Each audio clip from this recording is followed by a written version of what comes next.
¿Jura usted por Dios y los santos evangelios cumplir fielmente el cargo de congresista de la República? Si así lo hiciere, Dios y la patria lo premien. Si no, él y la nación se lo demanden. Más o menos así son la mayoría de juramentos políticos en el Perú, y más aún en el Congreso. Sin embargo, esta forma tradicional proviene de un evento de gran importancia para la historia del derecho constitucional y de la futura independencia de las naciones americanas. Ese evento fue la Constitución de 1812, promulgada en las Cortes de Cádiz, en España. El poder legislativo es uno de los 3 poderes del Estado. Representa a varias regiones en una sola nación soberana llamada República del Perú, que vio la luz como nación con su primera constitución en 1823. A portas de nuestro bicentenario, esta es la historia de nuestro Congreso de la República.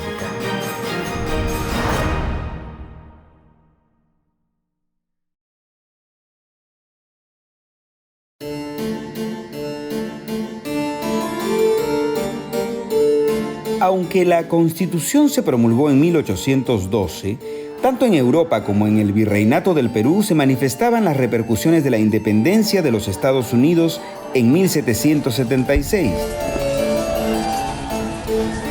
y la de la Revolución Francesa en 1789. Francisco de Miranda ya venía impulsando las ideas de libertad y unidad de Hispanoamérica, haciendo eco en personalidades como Simón Bolívar. Juan Pablo Vizcardo y Guzmán, anónimamente, había escrito su carta a los españoles americanos en 1791, que se publicó póstumamente a inicios del siglo XIX, causando un terremoto de ideas libertarias en el continente. Pero, ¿qué sucedió en España para que en 1808 se formaran juntas de gobierno y se obligase a unas Cortes Generales que luego darían una constitución? Algo que nunca se había dado en la España de reyes absolutistas.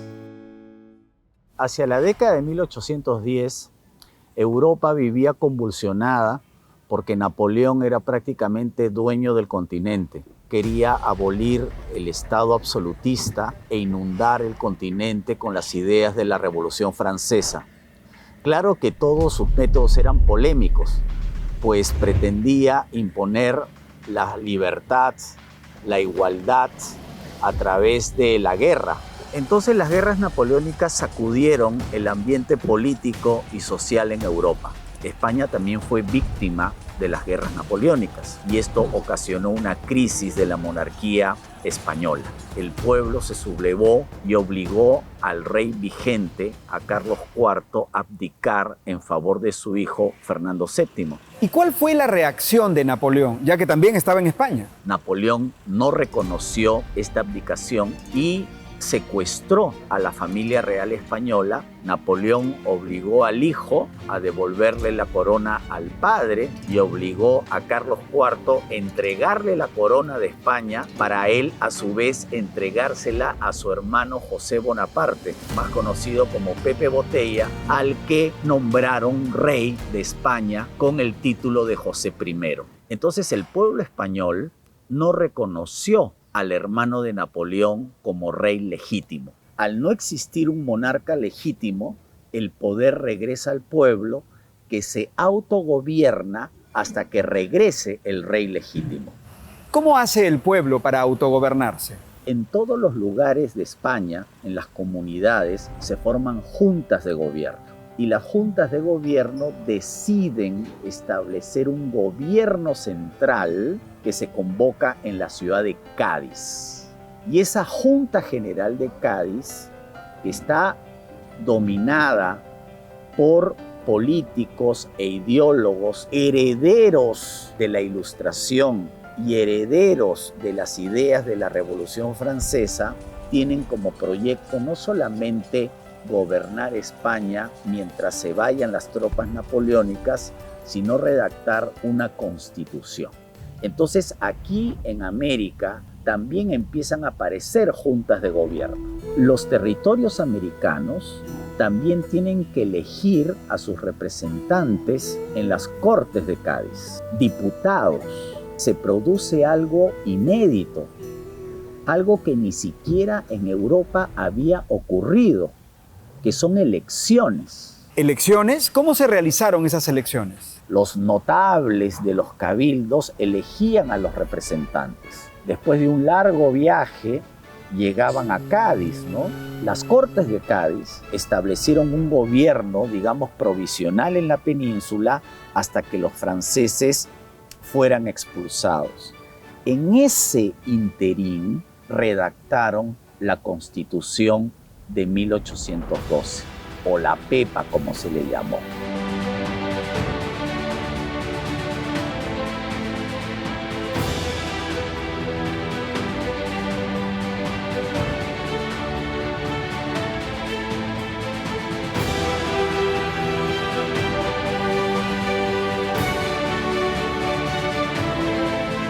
El oratorio San Felipe Neri de alguna manera fue desacralizado, poniéndose tela sobre su altar mayor y retablos. Y dada su forma ovalada, se organizó una posición semicircular para los diputados, una mesa presidencial en la zona del altar y un lugar para invitados y periodistas en las graderías superiores.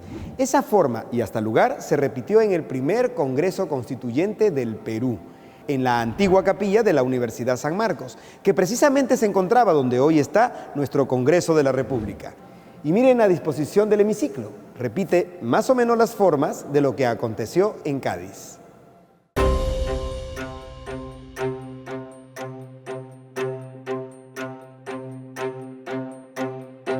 Lo que sucedió en Cádiz fue un interesantísimo debate en donde se juntaron tres posiciones o corrientes. La de los liberales, de los cuales desciende el tema de la soberanía de la nación, la de los moderados y la de los absolutistas, que defendían el poder absoluto del rey y la tradición. Lograr consensos fue un trabajo arduo, pero en donde se respetaron ideas y se logró escuchar a todos por igual con sus demandas, y en conocer el estado del imperio en todos sus rincones. Las Cortes de Cádiz tenían como propósito eliminar o abolir el absolutismo, establecer un régimen constitucional en España respetando la monarquía. Es decir, que cuando regrese el monarca, cuando regrese Fernando VII, al que le decían el deseado, acepte jurar una constitución. Ahora, los americanos estuvieron invitados a participar, pero nunca se cuestionó la idea de imperio. Es decir, las Cortes de Cádiz, con todo lo liberal que eran, nunca se planteó, nunca se discutió la posibilidad de la independencia de los territorios americanos.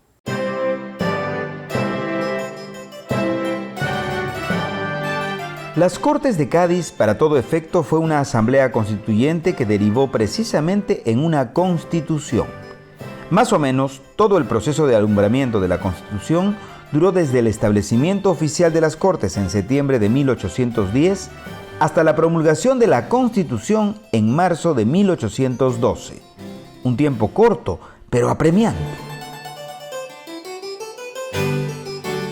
La importancia del establecimiento de las Cortes radicaba en el reconocimiento de una representación de los territorios españoles de ultramar, tanto de América como de Filipinas, a través de diputados.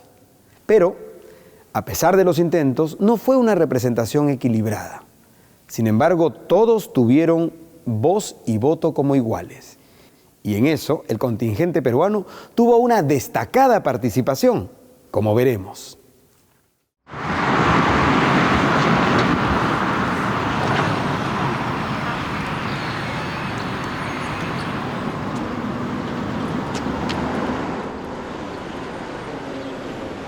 La avenida Morales Juárez es una de las más importantes de Lima y acompaña el trayecto del río Rímac hasta el Callao. Sin embargo, muy pocos saben que su nombre proviene de don Vicente Morales y Juárez, representante peruano en Cádiz. Pero ¿quién fue y cuál fue su participación en dichas cortes? Ahora lo sabremos.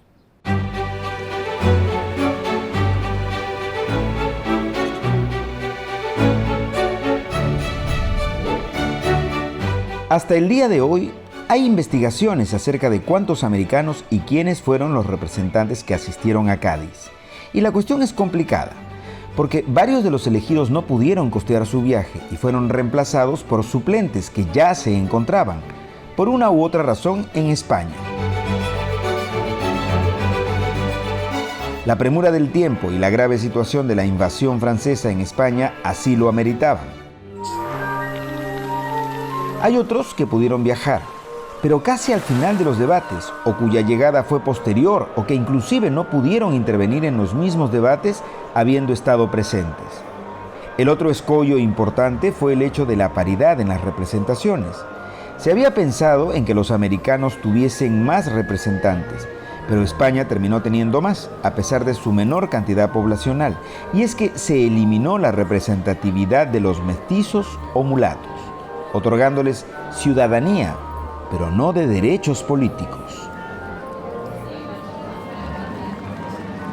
Bueno, la elección se dio a través de los cabildos, De los cabildos en las ciudades más importantes hubo diputados titulares, otros suplentes, pero hay que tener en cuenta que no todos fueron hasta España, no todos estuvieron ahí presentes. Algunos enviaron sus propuestas desde América, ¿no?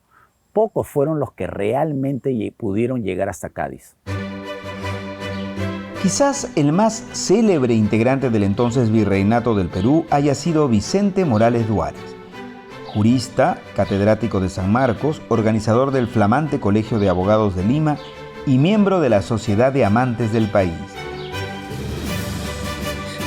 Ya se encontraba en España en otra misión cuando se establecieron las Cortes y tuvo que tomar la suplencia junto con otros 4 peruanos, también suplentes, ante la premura del tiempo y la conveniencia de su estadía en la península.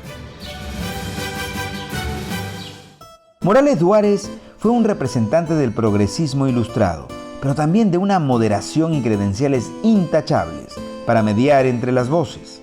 Tan es así que fue elegido presidente de las Cortes el 24 de marzo de 1812, luego de su promulgación, pues aún seguiría habiendo legislaturas ordinarias y extraordinarias. Nos encontramos en el taller del maestro Franco Ochoa, que ha hecho esta hermosa escultura de Don Vicente. Les cuento que Don Vicente no llegó a ocupar formalmente su lugar de presidente, pues se hallaba indispuesto, y la muerte lo sorprende en su cama, víctima de una apoplejía, es decir, un derrame, el 2 de abril de 1812, y está enterrado en unas criptas adyacentes al oratorio.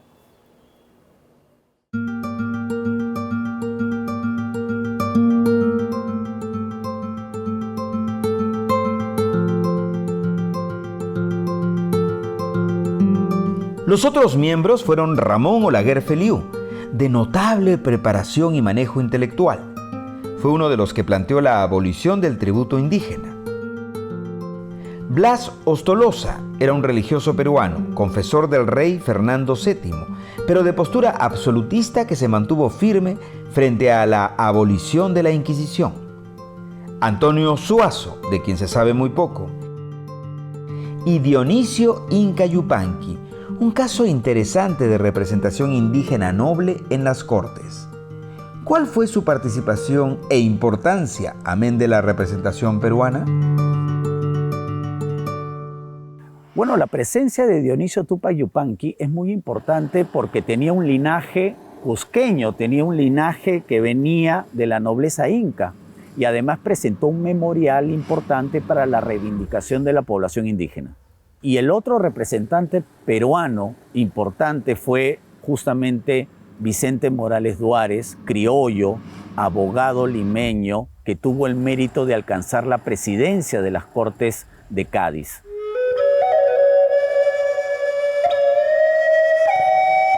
Conceptos como la abolición del tributo y el trabajo forzado de los indígenas, la igualdad entre blancos e indios, no solo provino de Inca Yupanqui, sino también de otros americanos.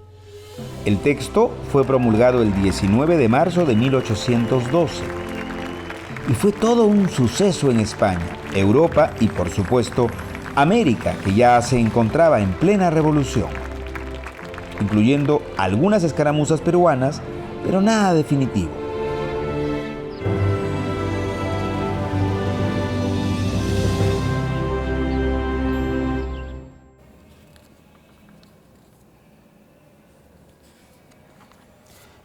por qué este texto de 10 títulos y 384 artículos fue tan importante para el proceso de nuestra independencia, pero sobre todo para el establecimiento de una nueva república con un primer Congreso y una nueva Constitución? Lo veremos en un instante.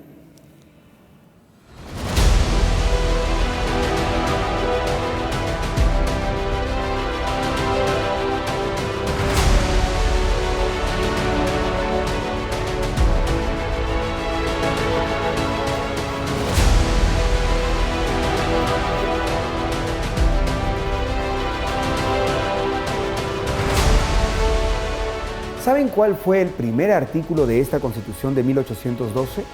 Se los leo.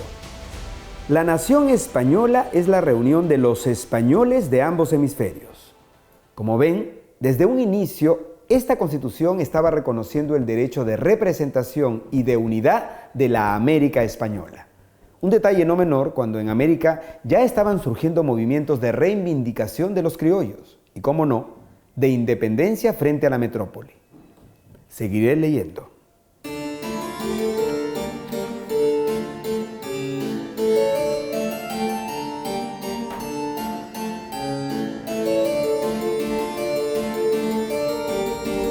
Hemos hablado de la Constitución de Cádiz de 1812.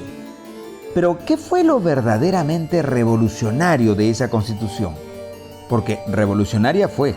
Tanto así que cuando Fernando VII regresó a España tras la derrota del ejército napoleónico y la expulsión de José Bonaparte, lo primero que hizo el rey, incluso antes de entrar a Madrid, fue suprimir la Constitución que mermaba su poder absolutista. Esto sucedía en 1814, por lo que la Constitución solo tendría un efecto muy relativo un par de años, puesto que los franceses aún estaban ocupando España. Al reconocer la Constitución una sola España y sus ciudadanos en todos los continentes, esto significaría, en la práctica, una pérdida de rentas para el rey y la península. Y allí estaba también el quid del asunto, una pérdida del absolutismo económico. El rey se dedicó a encarcelar a todos los liberales que la habían apoyado, sin caer en cuenta que el pueblo había estado contento con esa Carta Magna.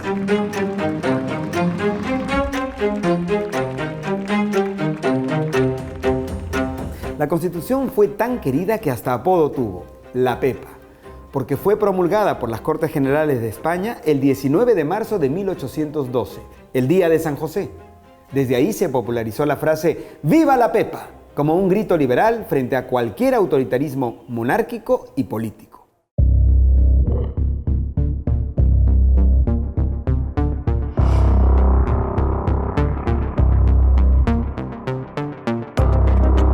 La Constitución de Cádiz de 1812 fue abolida por Fernando VII por una sencilla razón.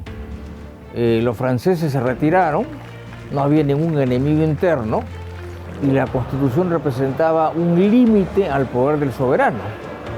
Entre otras cosas, fomentaba las libertades, ¿no es cierto? La libertad de prensa se dio muchísimo y Fernando VII puede ser un hombre autoritario, ¿no? Entonces simplemente la dejó de lado y se acabó. Fue una conveniencia, digamos, de tipo política que a él no le interesaba. Lo curioso del caso es que posteriormente la Constitución de Cádiz se reimplanta en España en el año 20, pero tuvo una duración breve, pero en la historia es importante, ¿no?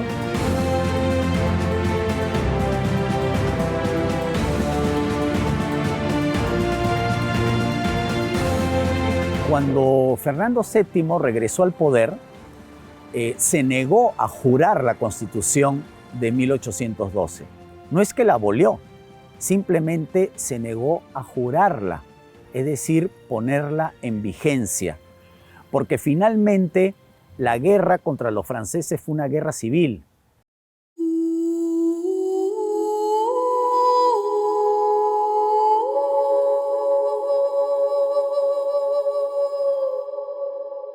Aunque la Constitución de 1812 negara los derechos a los negros por no ser autóctonos a sus regiones, tampoco reconocía ningún derecho a las mujeres. Pero la separación de poderes, el sufragio universal indirecto, la libertad de imprenta, la abolición de la Inquisición como obstáculo de las libertades individuales, Fueron algunos derechos que se establecieron en aquella época y que fueron la base de muchas constituciones americanas.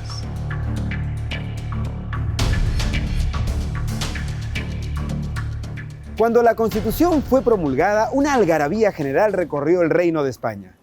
¿Pero qué sucedió en la América Española y precisamente en el Perú?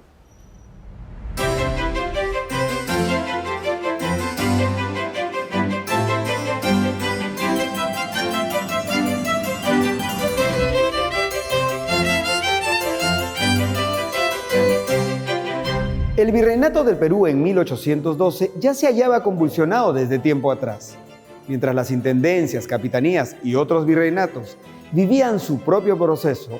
En el Perú se estaban sofocando rebeliones en la sierra, por ejemplo en Huánuco y en el llamado Alto Perú. Y en medio de todo esto vino el influjo de la nueva Constitución española.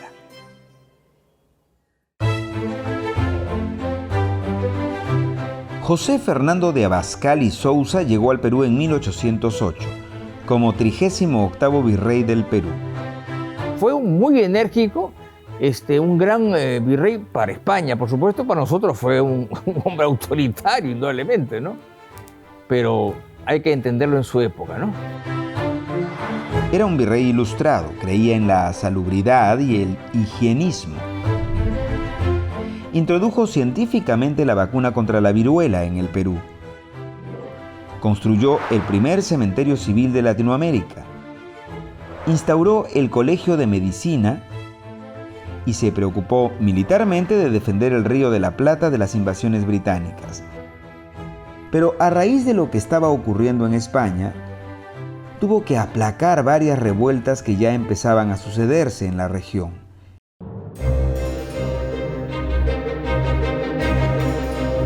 Empezando por las juntas de gobierno, que al principio lo hacían adhiriendo su fidelidad al rey depuesto Fernando VII.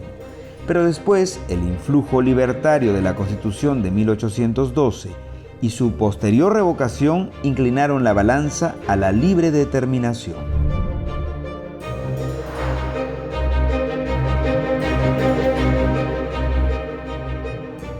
Así, en 1812, Abascal se encontraba apagando incendios, sobre todo en Huánuco y en el Alto Perú. Ya había sofocado el intento de Cela en Tacna, un año antes influenciado por los rebeldes de La Plata. Y en medio de esto no le quedó más remedio que jurar la Constitución de 1812 en las 4 plazas tradicionales de Lima. Inquisición,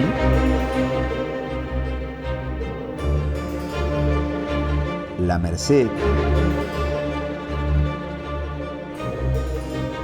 Plaza de Armas y Santa Ana, el 4 de octubre. ¿Cómo respondió el Perú a la Constitución de 1812? La respuesta a la Constitución de 1812 en el Perú fue desigual. Mientras las élites provincianas o las élites del interior, por ejemplo, del sur andino, fueron muy receptivas al contenido no solamente de la Constitución de Cádiz, sino al movimiento constitucionalista en la península, en Lima no. ¿Ya? Lima siempre fue muy reacia al liberalismo, ¿ya? Porque eso afectaba sus privilegios económicos al monopolio y sus privilegios sociales.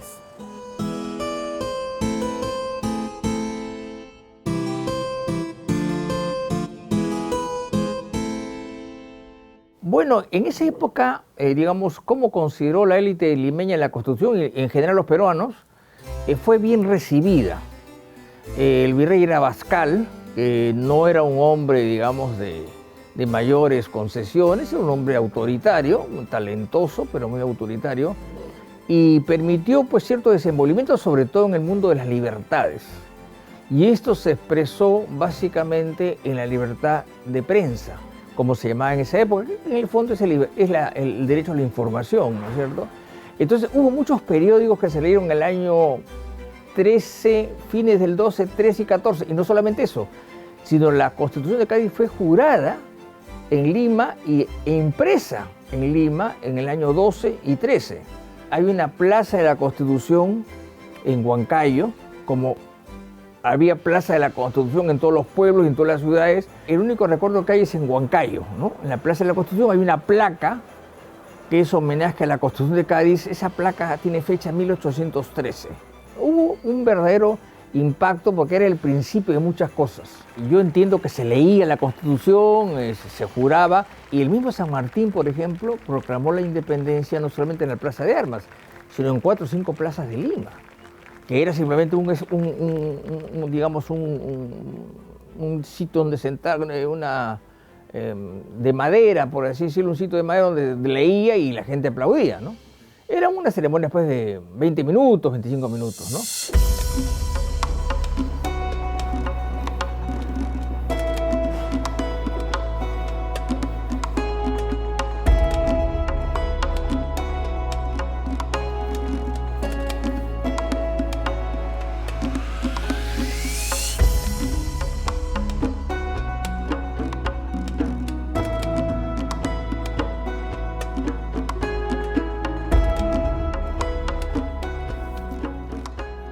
El virrey Abascal fue un férreo defensor del rey y del gobierno absolutista. Y se pasó su reinado silenciando revueltas y en pugna con miembros del cabildo y del alto clero. No fue muy querido y se sabe que veía que la independencia era una real amenaza. Y decidió partir antes que perder el virreinato y el favor del rey bajo sus manos.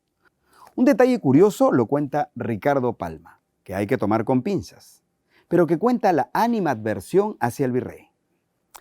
Un clérigo decidió mandarle 3 paquetitos y dentro de ellos estaba el acertijo.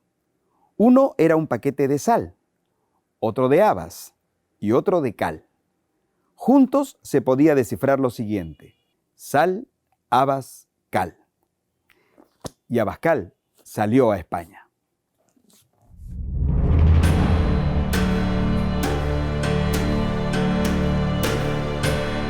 Abascal fue reemplazado por Pezuela en 1816 y recompensado con un marquesado. Pero algo sucedió entre 1811 y 1814 que encendió la mecha de las ideas: el decreto de la libertad de imprenta. A raíz de esto, miles de ideas ilustradas circularon en periódicos de la época, algunos moderados y otros liberales y revolucionarios. Eso quedó en la mente de aquellos que querían el cambio.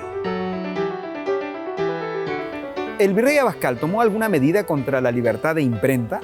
Lo que no pudo combatir el virrey Abascal durante esta coyuntura constitucionalista es impedir la libertad de prensa o la libertad de imprenta. Empezaron a circular textos, empezaron a circular periódicos, y por supuesto también tertulias o conspiraciones. Eso es lo que el virrey trató de combatir, sí, pero no pudo evitar. Entonces, eso me parece muy importante porque la circulación de ideas, a pesar de la represión de Abascal, fue muy importante para preparar el clima que luego sería muy importante para la llegada de San Martín en 1820.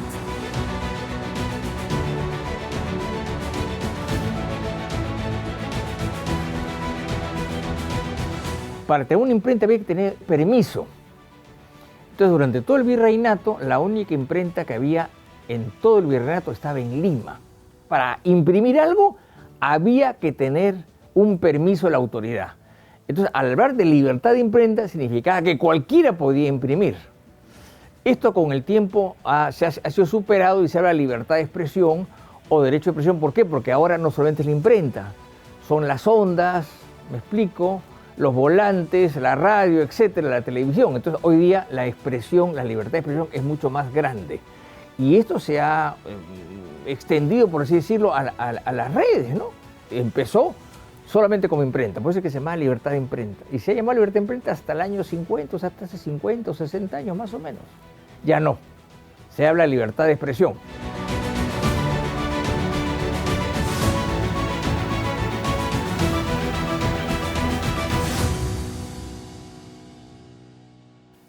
La Constitución de Cádiz quedó en Impresos en la República, que fueron inspiración de ideas de cómo fundar y organizar una nación. Durante el proceso de la independencia tuvo una gran relevancia, porque en medio de las luchas independentistas, la Constitución de Cádiz vuelve a ser instaurada.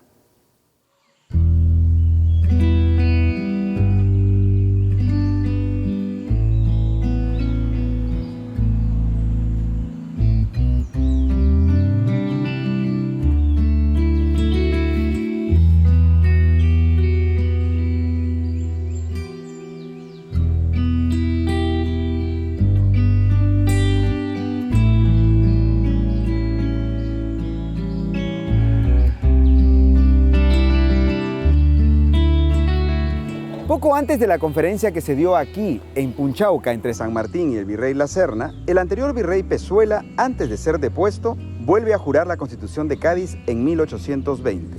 Y nuevamente estuvo sobre el tapete político y militar de la época. Pero la cosa ya estaba decidida hacia la independencia general. Y aún así, siguió siendo influencia para una nueva nación.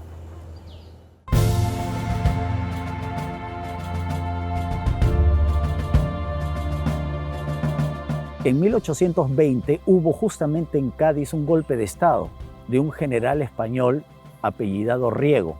Obligó a Fernando VII a jurar la Constitución del 12. Y hay un trienio, o sea, 3 años, de 1820 a 1823, en que España regresa al liberalismo o al constitucionalismo.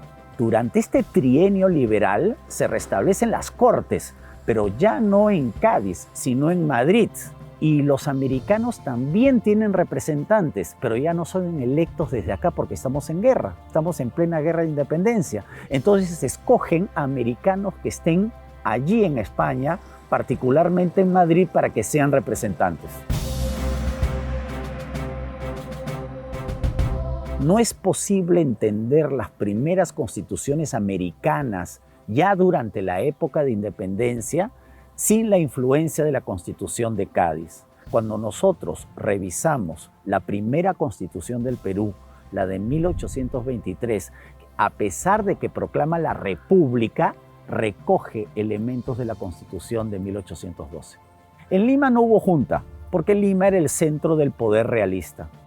Hay el llamado fenómeno juntero, ¿no? Que son juntas gubernativas que se instalan en Bolivia, en Ecuador, en Argentina, pero acá no hubo juntas. Inclusive las juntas españolas fueron las que convocaron a elecciones para las Cortes de Cádiz. Y la élite limeña era mayoritariamente fiel al imperio, ¿no? Se quería beneficiar del monopolio y era muy poco proclive a las ideas liberales, no solamente respecto a la economía, sino también a la sociedad.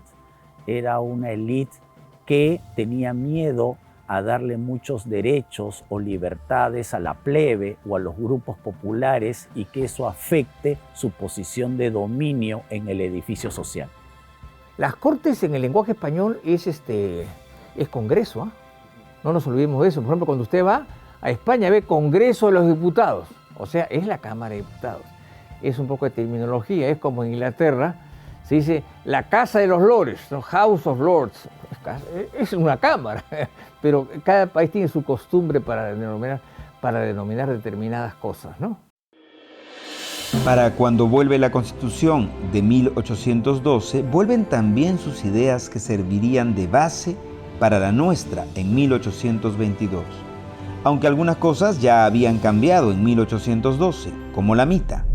La mita era un tributo que venía desde tiempos prehispánicos y que en el virreinato tuvo un especial valor como sistema por el cual los mitayos trabajaban en las minas, pagando así un tributo exagerado.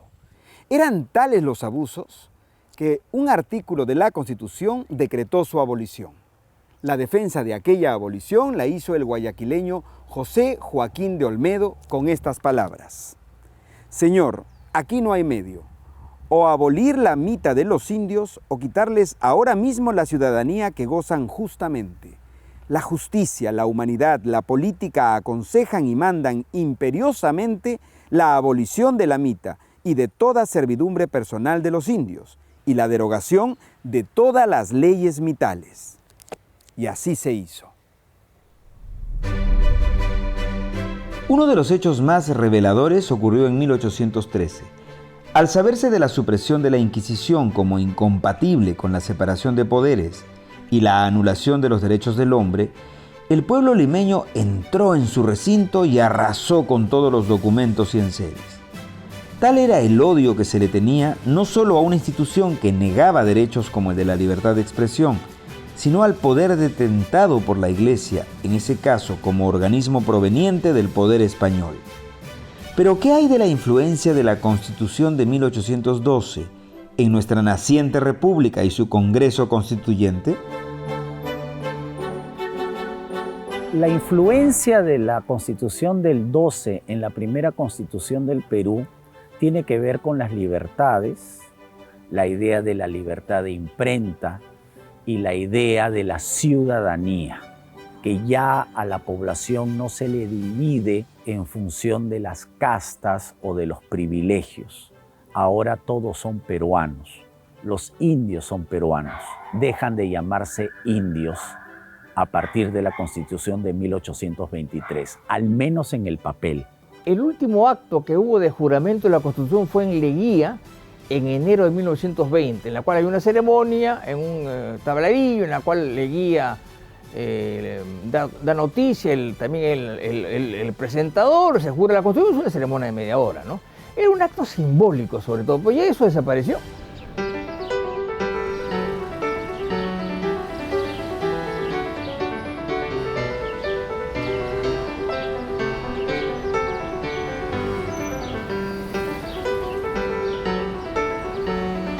La Constitución de Cádiz dejó, entre otras cosas, algo vital para el Perú: la soberanía de la nación. La idea de que el poder y el destino de una nación la detentan los ciudadanos, quienes libremente y sin presiones eligen a sus representantes para que gobiernen y legislen. Y allí está el germen de la futura República del Perú y del poder que emana de su Congreso.